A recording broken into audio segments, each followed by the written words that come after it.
नमस्कार दोस्तों, स्वागत है आप सभी लोगों का एक बार फिर से। वीडियो को ध्यान से देखना। आज मैं आप लोगों को हस्तशास्त्र के बारे में बताऊंगा। अगर आज की वीडियो मिस कर दी तो सारी जिंदगी पछताना पड़ेगा। आप में से अधिकतर लोग हमें कमेंट करते हैं, गुरुजी हमारे हथेली पर एम के निशान बनते हैं, हमारे जो रेखाएं एम के आकार की बनती हैं। गुरुजी हमारे नाखून में अर्ध चंद्रमा बनते हैं। गुरुजी हमारे जो मस्तक है वहाँ पे त्रिशूल का आकार बने हुए। गुरुजी हमारे जो हाथ है इसमें चंद्रमा बनते हैं। तो इनके बारे में एक वीडियो बना करके संपूर्ण जानकारी विस्तार से बताइए। तो आज मैं आप लोगों को कहना चाहूंगा कि मैं आप लोगों को हस्तरेखा शास्त्र की संपूर्ण जानकारी बता रहा हूं। मेरे से जितना हो पाएंगे मैं आप लोगों को समझाने की कोशिश करूंगा। वीडियो को ध्यान से देखना। अगर आप भी चाहते हैं कि इस प्रकार के प्राचीन ज्ञान की अच्छी जानकारी आपको भी मिले तो चैनल को सब्सक्राइब कर हमारे सपोर्ट जरूर करें। हमारे चैनल का मकसद है जनहित एवं जन कल्याण करना, इसलिए हम आप लोगों को प्राचीन ग्रंथों में छुपे व सरल से सरल आसान जानकारी आप सभी तक पहुंचाते हैं ताकि आपका भला हो, आपका कल्याण हो। अगर हमारे वीडियो को देख करके किसी एक भी व्यक्ति का भला होता है, कल्याण होता है, गरीबी मिटता है तो हम अपने आप को भाग्यशाली समझते हैं और समझते हैं कि YouTube में आज हमारे आना सार्थक हुआ। चलिए मैं आप लोगों को बताने की प्रयास करूंगा कि अंगूठे पर बने हुए निशान जो होते हैं ये हमें आगे निकट भविष्य में क्या संकेत देते हैं। इससे पहले अभी तक चैनल सब्सक्राइब नहीं किया तो चैनल को सब्सक्राइब जरूर कर लेना, वीडियो को लाइक कर लेना और हाँ, इसे अपने दोस्तों यारों में आगे जरूर शेयर करना ताकि उन्हें भी यह जानकारी प्राप्त हो। सर्वप्रथम जान लेते हैं कि अंगूठे के नाखून पर आधा चांद क्यों बनते हैं। फिर मैं आप लोगों को एम बनने का बारे में बताऊंगा। फिर मैं आप लोगों को एकसा के निशान के बारे में बताऊंगा। फिर मैं आप लोगों को लंबी नाक होने के बारे में बताऊंगा, ये क्या संकेत करते हैं। तो वीडियो में जरूर कंटिन्यू बने रहना और वीडियो को पूरा जरूर देखना। आइए सबसे पहले जानते हैं अंगूठे के जो नाखून इसमें आधा चांद क्यों बनते हैं। ऐसे व्यक्ति क्या इनके भविष्य इनके क्या कहते हैं। तो ऐसे व्यक्ति के जीवन में नाखून, अगर आपके नाखून में आधा चांद का निशान बनते हैं तो इसका मतलब है कि आप बहुत ही बुद्धिमान हैं। जी हाँ, आप बहुत ही बुद्धिमान हैं। हस्तशास्त्र कहते हैं ऐसे व्यक्ति बुद्धिमान होते हैं और आप बहुत ही भाग्यशाली हैं। कहते हैं कि हाथ के अंगूठे पर बनने वाले जो आधे चांद का निशान होता है ये जीवन में कभी आर्थिक संकट न आने का संदेश देता है। अर्थात आपके जीवन में दोबारा कभी भी फिर आर्थिक संकट नहीं आएंगे, गरीबी नहीं आएंगे। लेकिन इसके भी एक कारण है, आप जो अर्ध चांद आपके नाखून में बनते हैं वहां पे नित्य जो शुक्रवार के दिन थोड़ा सा हल्दी डालना शुरू जरूर करें। हथेली पर चांद बनने से क्या होता है बताइए गुरुजी। तो हथेली में चांद बनने पर ये होता है, ध्यान से सुने, जिस व्यक्ति की हथेली में चांद का निशान बन रहा है वह बहुत ही आकर्षण स्वभाव का होता है। यह भी कहा जाता है कि जिस व्यक्ति की हथेली में आधा चांद बनता है वह अपने जीवन साथी से बहुत प्रेम करते हैं। केवल यही नहीं, वह अपने साथी से भी ऐसे ही प्रेम की अपेक्षा रखते भी हैं। हाथ में एम का जो आकार बनते हैं गुरुजी इसके बारे में बताइए, आप में से अधिकतर लोग पूछते हैं। तो जिस किसी की हथेली पर एम का निशान बनते हो तो ऐसे व्यक्ति भविष्य को लेकर के काफी सजग रहता है, जिस कारण उसे जो भी सब कार्य करते हैं उसमें सफलता जरूर मिलती है, काफी हद तक सफलता मिलती है। ऐसे व्यक्ति अच्छा लीडर भी बनता है और उस व्यक्ति में नेतृत्व करने की क्षमता अच्छी होती है। वह कोई बड़ा राजनीतिक बनता है, राजनीतिक पद हासिल करता है या फिर सरकारी पद में होता है।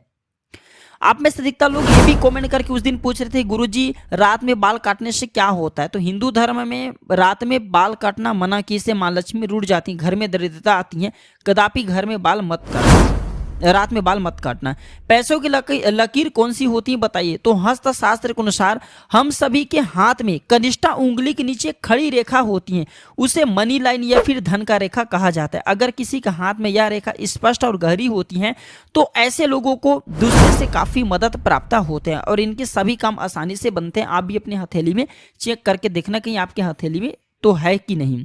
हाथ में एक सा का निशान हो तो इसका मतलब क्या होता है। तो माना जाता है कि जिनके हाथ में एक सा का निशान होता है वह व्यक्ति बहुत ज्ञानी होता है, बड़ा नेता बनता है या फिर कोई बड़ा काम करने वाला इंसान होता है। यही नहीं, इन लोगों की जो संसेक्स होती हैं, जो लाइफ होती हैं, जबरदस्त होती हैं, अच्छी होती हैं, कामयाबी होती है और हमेशा दूसरे से जो है दूसरे को प्रेरणा देते हैं कि ये काम करे वो काम करे। उस प्रेरणा से व्यक्ति सफल भी होते हैं। ऐसे व्यक्ति अच्छे पोस्ट में होते हैं, ऐसे व्यक्ति सज्जन होते हैं। सरकारी नौकरी की रेखा कौन सी होती है बताइए। तो किसी भी अगर आप जानना चाहते हैं सरकारी नौकरी की रेखा कौन सी है तो ध्यान से सुनिए। तो लाइफ लाइन से निकलती हुई रेखा जो कि बृहस्पति पर्वत पर जा करके मिलती है, बिना किसी दूसरे रेखा को काटे हुए अगर जा रही हैं तो ऐसी रेखा जो है सरकारी नौकरी को दर्शाते हैं। ऐसे व्यक्ति सरकारी नौकरी प्राप्त करते हैं। जीवन रेखा कैसी देखी जाती हैं। तो जीवन रेखा देखने के लिए बहुत ही सिंपल सी हैं।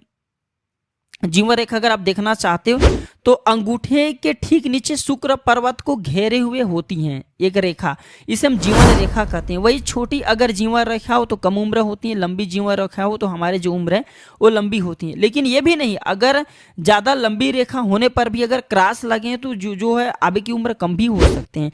100 साल से अगर जो व्यक्ति जीवन रेखा जिनकी बड़ी हो 100 साल से ज़्यादा जीते हैं। अगर जिनके जो रेखाएं बीच बीच में क्रॉस लगे हुए तो ऐसे व्यक्ति के जीवन कम होते हैं। हथेली में आधे चंद्र का पूरा राज्य क्या है बताइए गुरुजी। तो हथेली में अगर आधे चंद्र बनते हैं तो आप काफी आकर्षक हैं और निकट भविष्य में चल करके आपको वह सारे चीज प्राप्त होगा जो आप प्राप्त करना चाहते हैं। ऐसे व्यक्ति की तरफ लड़कियां ज्यादा आकर्षित होती हैं। हथेली में क्रॉस बने तो इसका मतलब क्या होता है? अगर हथेली में क्रॉस बने तो हमारे जो जीवन है इसमें बहुत परेशानी आती हैं, बहुत कष्ट आती हैं, बहुत तकलीफ आती हैं। कैसे पता करें कितने बच्चे होंगे? हस्तरेखा के माध्यम से। देखिए हस्तरेखा समुद्र शास्त्र इनके अनुसार हथेली में सबसे छोटी उंगली के नीचे बुध पर्वत होता है। बुध पर्वत के पास में दिखने वाली जो खड़ी रेखा होती है और अंगूठे के नीचे यानी कि शुक्र पर्वत के पास में जितनी भी छोटी रेखा होती है वही संतान रेखा के रूप में जानी जाती है। अब इससे पता कर सकते हैं कि आपके कितने लड़का होंगे कितने लड़की होंगे बहुत ही आसानी से। नौकरी पाने के लिए किसकी पूजा करना चाहिए? तो नौकरी पाने के लिए आप जो भगवान शंकर की पूजा कर सकते हैं। हस्तरेखा में त्रिशूल का मतलब क्या है? यानी कि किसी व्यक्ति के अगर हाथ में त्रिशूल बनते हैं तो इसे क्या समझ सकते हैं? देखिए अगर आपके हाथ में त्रिशूल बनते हैं तो आप काफी भाग्यशाली इंसान हैं। हर व्यक्ति के हाथ में त्रिशूल नहीं बनते। जिनके अगर हथेली में त्रिशूल की रेखा बनती हैं तो ऐसे व्यक्ति क्या होते हैं? बहुत ही बुद्धिमान होते हैं। ऐसे व्यक्ति की जो शत्रु है वो हमेशा पराजित रहते हैं। आप जो भी कार्य को करेंगे उसमें आप सफल होंगे। शत्रु हमेशा आपसे पराजित रहते हैं। धर्मशास्त्र में यही बताए गए हैं। माथे पर अगर आपके त्रिशूल बनते हैं तो ये माना जाता है इससे दीर्घायु की प्राप्ति होता है, लंबी आयु की प्राप्ति होता है और कभी धन की कमी नहीं होती। साक्षात देवता इनके घर में वास करते हैं, ऐसे धर्मशास्त्रों में लिखे गए हैं। छोटे व पतला माथा के बारे में बताइए। तो समुद्र शास्त्र के अनुसार पतले और छोटे माथा वाली जो लड़कियां होती हैं बेहद ही भावुक होती हैं। ये लड़कियां कोई भी फैसला दिमाग की जगह दिल से लेती हैं और इसके अलावा ये अपने दिमाग व विवेक का इस्तेमाल अक्सर दूसरे के कहने पर ही कहती हैं। ये सबसे अच्छे से बात करते हैं और साथ साथ ये बहुत जल्दी गुस्से भी होते हैं। जिनके जो माथे हैं वो छोटे होते हैं, लड़कियां काफ़ी गुस्से वाली होती हैं। तो आशा करता हूं कि मैं आप लोगों को समुद्री शास्त्र के बारे में, हस्तरेखा के बारे में जो जानकारी बताया हूं ये आप सभी दर्शकों को जरूर पसंद आया होगा। यह जानकारी कैसा लगा हमें जरूर बताना। मन में कोई डाउट है, कोई क्वेश्चन है तो कमेंट बॉक्स में बिल्कुल ही पूछे, आपकी मदद की जाएगी। वीडियो देखने के लिए धन्यवाद। नमस्कार।